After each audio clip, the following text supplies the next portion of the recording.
Hello বন্ধুরা, একটা নতুন ভিডিও নিয়ে চলে এলাম। এটা রয়্যাল এনফিল্ড ক্লাসিক 350 এর যেটা সেলফ আছে, সেলফটাকে আমরা নতুন লাগাচ্ছি। তো পুরাতন যেটা আছে সেটা খারাপ ছিল, পুরো সেলফটাই খারাপ হয়ে গেছে ভিতরে, যার জন্য আমরা নতুন একটা এনে লাগানো হচ্ছে। তা সেলফটা কীভাবে লাগাতে হয় সেই ব্যাপারে এই ভিডিওটা দেখাচ্ছি। যদি ভালো লাগে তাহলে লাইক শেয়ার করবেন। তো এটা এই যে কভারটা আঠা মারা হচ্ছে, এটা গিয়ারের কভার।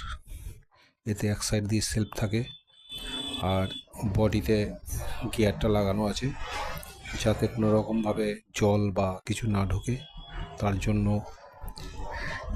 3 বন্ড লাগিয়ে আমরা এই যে সেলফটা আছে, সেলফটাকে এবার ফিটিং করছি। ওতে ওই যে ফাঁকাটা আছে, ওর মধ্যে আস্তে করে চেপে ঢুকিয়ে দিলে ঢুকে যাবে। এটা একটু সোজাভাবে ঢুকালেই ভালো হয়, কারণ তেরা বেঁকা ঢুকলে অয়েল সিলটা কেটে যেতে পারে, তাতে প্রবলেম আসতে পারে। এবার ফিটিং হয়ে গেল। এবার এটাকে আস্তে করে বসিয়ে দিলাম। বসিয়ে হালকা করে বসিয়ে দিতে হবে, কিন্তু যখন বসাবেন তখন ওই সাইডটা খেয়াল রাখবেন যে দুটো এলেঙ্কি বোল্ট আছে লাগাতে হয়, সেটা যেন সোজাসুজি বসে, কারণ বেঁকে গেলে অসুবিধা হতে পারে, পরে আবার খুলে ঠিক করতে হবে।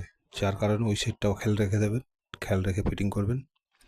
প্রথম আমরা তো এলেঙ্কি বোল্টগুলো সবটা লাগিয়ে নিচ্ছি। এটা এমন কিছু নাই।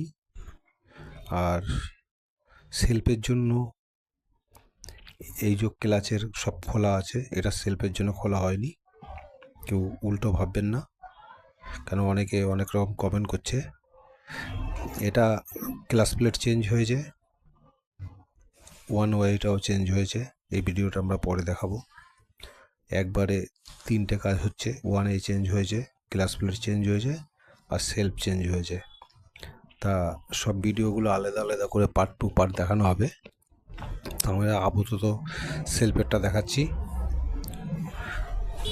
ভালো লাগলে লাইক শেয়ার করবেন। যেমন এর আগে একটা ভিডিওতে শর্ট ভিডিওতে পালসার 150-র হাফ ইঞ্জিনের কাজ হয়েছিল, কিন্তু কোনো কারণবশত এডিট করার সময় সেটাকে সিলিন্ডারটা খোলা দেখানো হয়েছে, সেই নিয়ে কমেন্ট করে বলেছে। কারণ এইগুলো তো আমরা নিজেরাও জানি যে টাইম চেন লাগাতে গেলে কখনোই সিলিন্ডার খুলতে হয় না, সেটা আমরাও জানি, কিন্তু এডিটিং করার সময় কোনো রকম মিস্টেক হয়েছে, তার কারণে কথা শুনতে হয়েছে। তো সেইভাবেই বলছি, এগুলো করবেন না। আমরা যখন ভিডিও করি একটানা করে যাই, এবার কাজের মধ্যে কেটে কেটে করা হয়, তাতে অনেক সময় ভুল আসতে পারে। এতে কোনো রকমভাবে খারাপ কমেন্ট নেবেন না, খারাপ ভাবনাও নেবেন না, সেটাই বললাম। এবার আমরা এই যে এলেঙ্কি বোল্টগুলো টাইট করে নিচ্ছি। করার পরে ওপারের সাইডে যাব, গিয়ে ওপারটা বোল্টগুলো লাগিয়ে নেব। আগে এগুলো সব ভালো করে টাইট করে নিই, কেন ওই সাইডটা আমি বসিয়ে নিয়েছি আগে, যাতে অসুবিধা না হয়। কারণ একটু ঘুরে গেলে ওই সাইডে একটা লক টাইপের আছে, মানে 3 কোণা টাইপের আছে সেলফের পাশে, ওটায় প্রবলেম আসতে পারে। পুরো উঠে গেলে তেরা বেঁকা হয়ে যাবে, তখন আবার খুলে লাগাতে হবে। তার জন্য বলছি, লাগানোর সময় একটু দেখে লাগাবেন।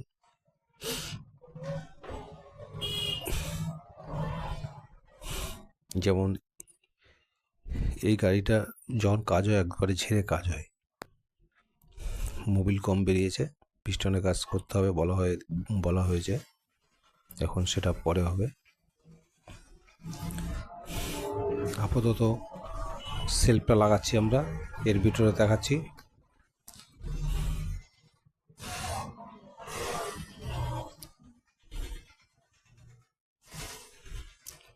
এলেঙ্কি বোল্টগুলো হাত দিয়ে টাইট করার পরে একবার কমসে কম রেঞ্জ দিয়ে ভালো করে টাইট করে দেবেন, কারণ এখান দিয়ে অয়েল, যে ইঞ্জিন অয়েল আছে, ইঞ্জিন অয়েল কোনো রকমভাবে লিকেজ হলে বাইরে বেরিয়ে আসবে। এই জন্য এগুলো একটু ভালো করে টাইট করে নেওয়া দরকার। এবার ওপারে আমরা গিয়ে সেলফের পুরো সিস্টেমটাকেই ফিটিং করে ফেলবো। এই যে সেলফ দুটো নাট আগে লাগিয়ে নিয়েছিলাম, আপনাদের বলেছি যে ওই সাইডটা আগে বসানোর সঙ্গে সঙ্গে ওটাকে কমসে কম মেজারমেন্ট করে নেওয়া দরকার আছে, কারণ তেরা বাঁকা বসলে অসুবিধা আছে, পরে আবার খুলতে হবে।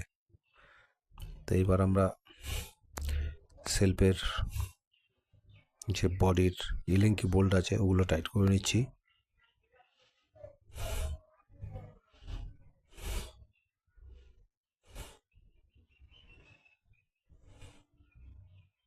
এটা দুটো বোল্ট থাকে, এবারে ইলেঙ্কি বোল্ট দুটো থাকে, দুটো বোল্টটাকেই টাইট করে নিচ্ছি ভালো করে, কারণ এর যে কোনো কিছু ঢিলে থাকে না, আর ভালো করে টাইট করতে হয়, এটা মাথায় রাখবেন। কারণ হলো যেরকম গাড়ি তার সেরকম টাইট দরকার।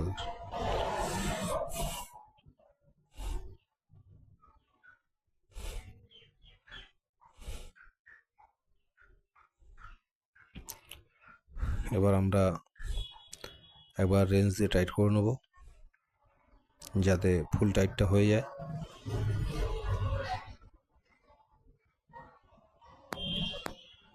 এবার দ্বিতীয়টা ফুল টাইট করে নেব।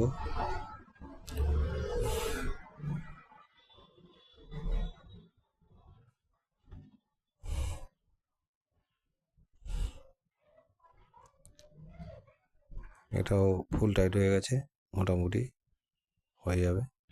এবার আমরা সেলফের যে পজিটিভ কানেকশান সেটাকে লাগাবো। আমাদের কাজ প্রায় শেষের মাথায় এসে গেছে।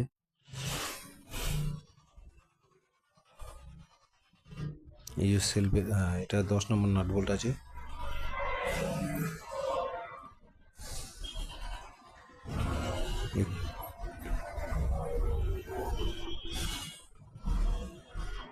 আমাদের নাটটা লাগিয়ে দিচ্ছি সেলফের পজিটিভ কানেকশান, এটাকে আমরা টাইট করে নেব।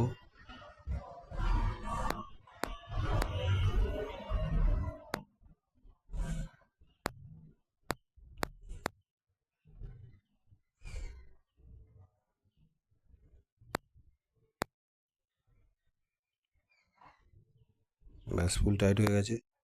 এবার আমরা আরেকবার চেক করে সাইডের যে কভারটা আছে কভারটাকে আমরা ফিট করব। যদি ভিডিও ভালো লাগে তাহলে লাইক শেয়ার করবেন, আর সাবস্ক্রাইব করুন চ্যানেলটিকে আগে বাড়াবার জন্য। যতটা পারি চেষ্টা করব আরও ভালো করার। এসব করে সময় হয় না, তাই অনেক সময় অনেক রকম ভুল হতে পারে, কিছু মনে করবেন না।